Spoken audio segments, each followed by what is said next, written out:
Hello, YouTube. Hope everyone is having a great day. I've shaved, moisturized, put a mask on. Had a pretty good day. I think the only thing that I really didn't like about today is Train Master called me and asked me to change my schedule because he wanted to do a ride along with me. So it knocked me out of having my starts, and it knocked me out of getting my weekend off, but oh well. Oh well. It is how it is, you know? But I wanted to do a video on pretty fragrances. You know, there are fragrances out there that are dirty, that are musky, that are musty. You know, a lot of hard fragrances to wear, I guess you could say, very challenging, Middle Eastern style, etc., etc. But these are pretty fragrances. These are fragrances that you just want to smell pretty, you know, and there are pretty people in this world. You know, my girlfriend being one of them. And I think a lot of female fragrances are pretty. They evoke the idea of just looking at them and appreciating them, smelling them and appreciating them. You know, they might not be the most interesting thing in the world, which I think a lot of these are interesting. But you smell them and you just sit back and appreciate them. I think that Dua Lipa, she is a very pretty person, extremely pretty.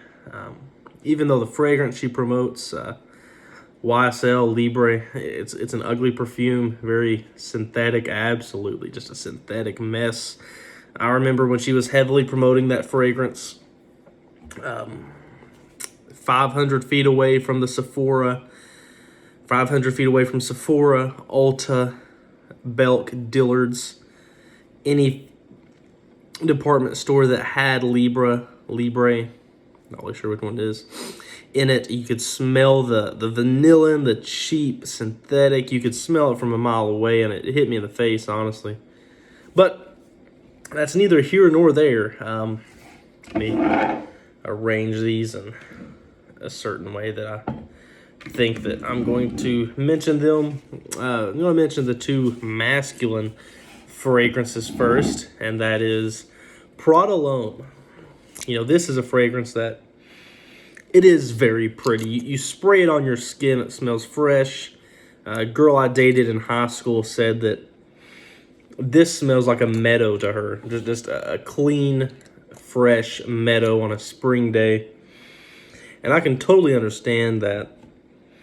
Very fresh, not hard to wear, not mean, not gruesome, not tough, big, angry, nothing like that. Not hard to wear, very pretty, a nice iris. A lot of florals in here, actually. A lot of synthetics, too. But it doesn't come off as cheap, which I like. I appreciate that. I really appreciate fragrances that are simple but don't come off as cheap.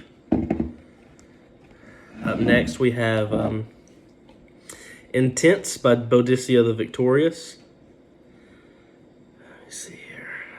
Hard to make out that what it says, or not what it says, but the inscription on here. This is Intense. This is a jasmine honey fragrance. It's clean. It's bright. It is a clean jasmine. It's a clean honey. It's honey and jasmine. It's jasmine without the indolic notes. It's honey without the animalic beeswax to it. Not a wild honey, but not a fake honey. Very tame. Very pretty. A nice bottle. I kind of like it. For some reason, it doesn't necessarily... It kind of has a little wobble to it when it sits there, but I don't really, you know. Cap. I would not pick this up by the cap, but... Nice house. Nice house.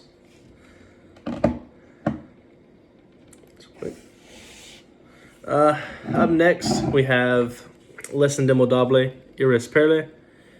Now, this is a pretty perfume, honestly. This is a gorgeous scent. Absolutely, just beautiful. I really love the way this smells. I'm going to spray a little bit on. pretty yellow, white flowers. This is more of a floral fragrance than it is an actual iris fragrance. I think that from the house of Les Indemodables, that Musc de Sable is really the iris fragrance from that house. But this is a really nice fragrance, really nice white floral, yellow floral fragrance without being that cloying, hard to wear. It's nice. Clean musks in the background too. It might just be in the indolic notes. This one is actually on me. This is not a.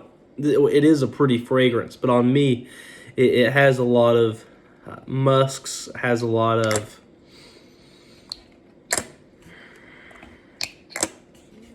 animalic notes. A lot of cumin on my skin, and that is La Dolere Squeeze, Les by Les Abstraits, Eugene's brand. Same quality of ingredients that are in here.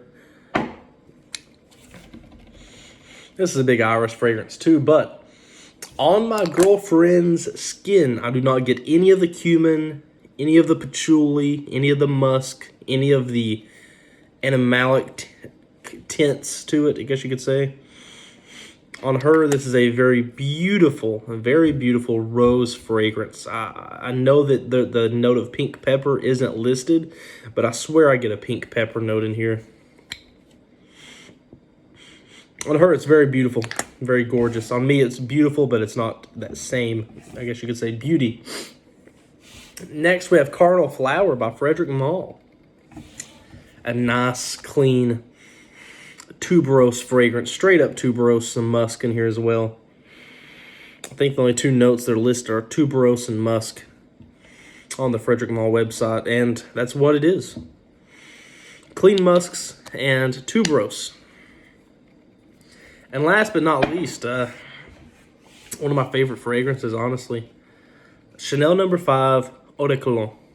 Now, classically speaking, at certain brands, a lot of eau de colognes are notorious for actually having more civet, more musk in there. And this does, animalics, castoreum, leather. And this does have that. But the way this comes across is pretty. It is pretty. There's a lot of orange blossom, orange notes in here without being orange-y. Like Bulgari Aqua Amara, without being like that. Very beautiful. I really like it. I really do. Might wear that again tomorrow. But these are some pretty fragrances. I think they're pretty. Let me know what you think are some pretty fragrances. There was a couple I thought about adding to this list, but to me, I get a lot of sexual innuendos to them, and I think that they are more so pretty, but they are more sexy. I guess that's what you could say. So, hope everyone has a great one.